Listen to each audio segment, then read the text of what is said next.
Jamu adalah minuman tradisional warisan nenek moyang kita. Kenapa harus pilih jamu? Apa sudah ada penelitiannya? Bagaimana cara membuatnya? Apakah ada efek sampingnya? Nah, mari kita simak video berikut ini.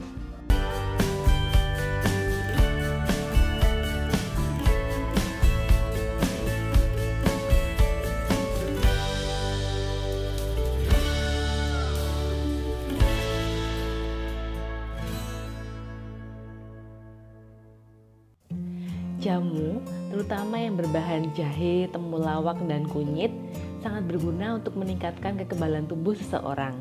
Terutama saat akhir-akhir ini ketika virus flu banyak menyerang orang-orang yang kekebalan tubuhnya menurun.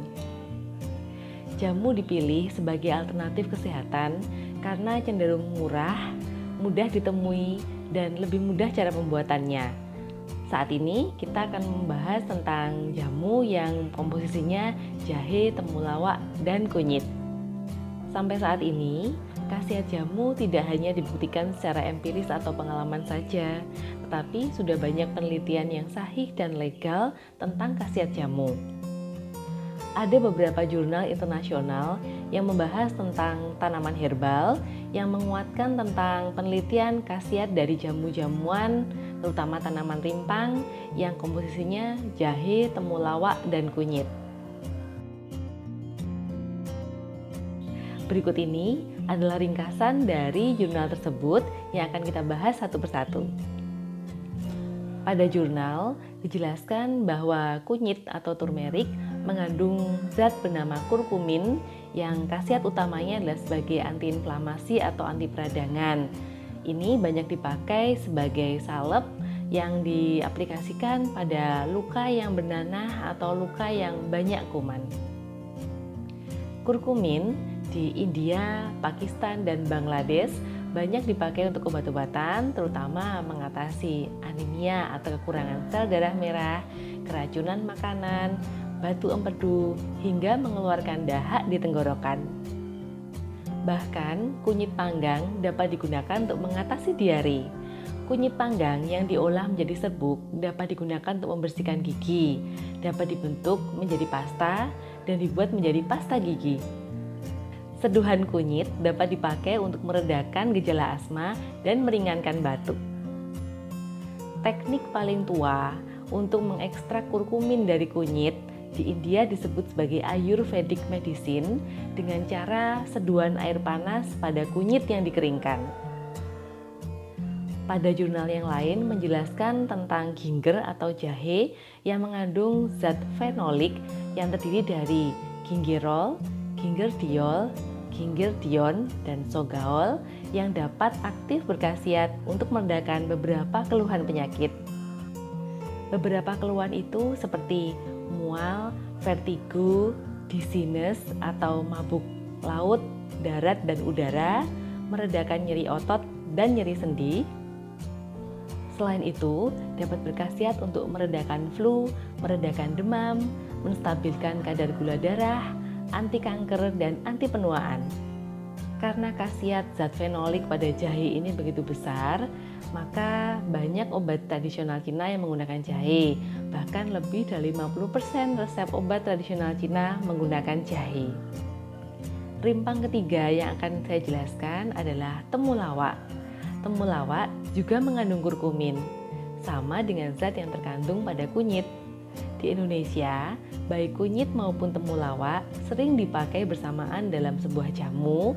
Hal ini dipakai untuk memperkaya cita rasa dalam sebuah jamu, meskipun keduanya sama-sama mengandung kurkumin. Ada berbagai macam cara untuk mengolah rimpang menjadi jamu yang siap untuk diminum. Cara yang paling mudah ada 3 cara. Yang pertama, misalnya digeprek dan langsung diseduh dengan air panas dan diminum airnya. Yang kedua, direbus dengan air dan diminum saripatinya. Dan yang ketiga, dibentuk serbuk sehingga dapat langsung diminum dengan seduhan air dingin maupun air panas. Dari ketiga teknik cara membuat jamu itu, yang paling membedakan adalah jumlah zat saripati yang dapat diekstrak. Dengan cara digeprek akan menghasilkan zat saripati yang lebih sedikit jika dibandingkan dengan cara merebus dengan air panas. Demikian juga merebus dengan air panas menghasilkan zat ekstrak yang juga lebih sedikit jika dibandingkan dengan dibuat serbuk dan diseduh dengan air panas. Kali ini akan kita coba demokan bagaimana membuat jamu dengan cara direbus dan diminum saripatinya.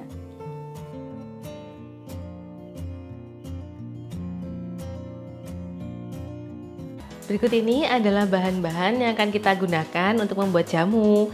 Yang pertama, temulawak kita pakai sekitar 200 gram. Kemudian ada kunyit atau bahasa Jawanya kunir, kita pakai 30 gram. Kemudian jahe yang kita pakai hanya jahe biasa. Ini adalah jahe gajah yang biasa kita temui di pasar-pasar. Ini kita ukur 15 gram. Kemudian 1 batang serai kita bersihkan sampai seperti ini. Lalu gula batu 200 gram dan air matang biasa 1 liter. Langkah pertama yang kita lakukan adalah kita iris semua bahan rimpang yang sudah kita siapkan tadi, dan jangan lupa serainya kita geprek. Nah, kita iris-iris. Pertama temulawak seperti ini mengirisnya. Nah, kita lakukan sampai habis ya. Nah, setelah semua bahan rimpang sudah kita potong seperti ini, jangan lupa ya serainya juga setelah digeprek kita potong-potong juga seperti ini. Nah, cara masaknya yang pertama kita tuangkan 1 liter air ini, kita panaskan di atas kompor.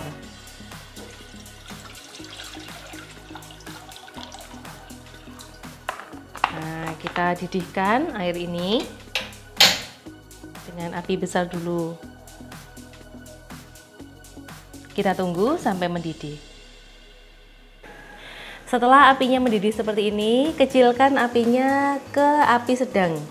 Nah, setelah kita turunkan ke api sedang, jangan terlalu kecil, apinya sedang saja.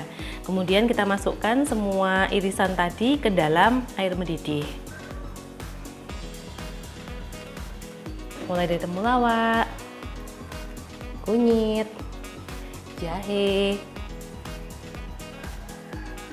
serai, dan juga jangan lupa gula batu.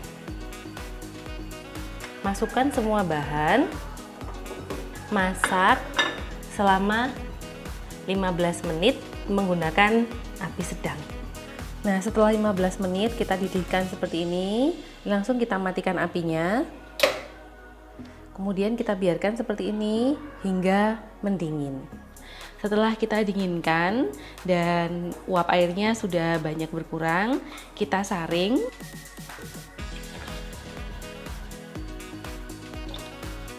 Setelah kita saring seperti tadi dan kita taruh dalam wadah seperti ini, dapat langsung disajikan, dituang ke dalam gelas seperti ini. Ini dapat langsung diminum. Ambillah sesuai dengan yang ingin disajikan saja. Apabila masih tersisa seperti ini, dapat disimpan dalam kulkas, yaitu tempatnya di dalam chiller atau di luar freezer. Bisa tahan sampai 1 minggu. Jika Anda ingin lebih lama menyimpannya, bisa dimasukkan dalam freezer. Caranya, simpanlah dalam plastik-plastik kecil seperti ini, sehingga nanti ketika sudah membeku, dapat digunakan untuk 1 kali minum. Nah, caranya seperti ini. Misalnya Anda ingin sekali minumnya hanya segini. Nah, kemudian kita tutup. Kita tali. Kemudian kita simpan ke dalam freezer sehingga waktu simpannya bisa lebih lama, yaitu bisa sampai 2 minggu hingga 1 bulan.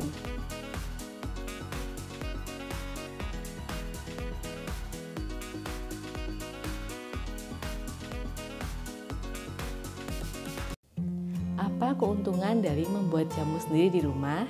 Yang pertama, kita dapat memilih rimpang apa saja yang akan kita masukkan dalam jamu kita dan seberapa banyak kita memasukkannya.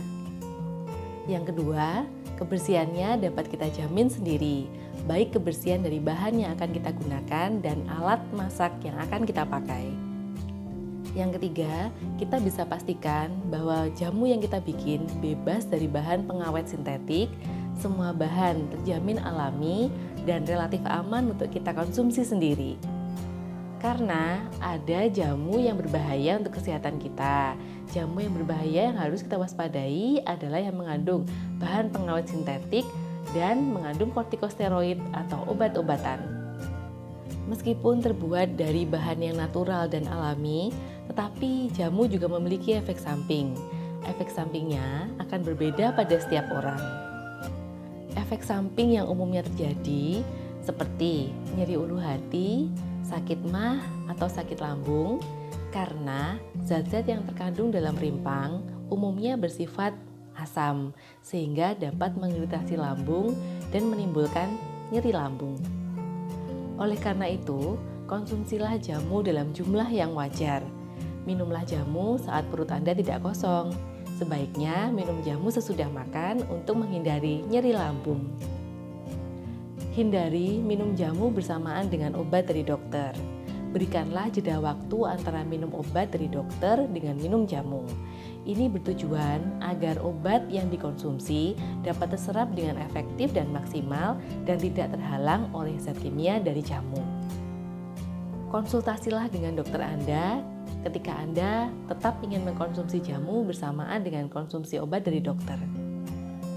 Yang harus diwaspadai adalah pada wanita yang sedang menstruasi atau setelah melahirkan, yaitu pada masa nifas, karena beberapa wanita tidak cocok mengkonsumsi jamu-jamuan pada masa ini, sebab akan menghasilkan nyeri yang lebih hebat dan menghasilkan perdarahan yang lebih banyak. Jika usai mengkonsumsi jamu yang Anda buat, ternyata Anda memiliki keluhan nyeri ulu hati, maka cobalah untuk mengubah komposisi takaran dari jamu Anda. Misalnya, jika 200 gram jahe membuat Anda nyeri ulu hati, ubahlah berikutnya menjadi setengahnya, misalnya 100 gram jahe saja, atau dengan menambahkan jumlah air, atau dengan menambahkan jumlah gula.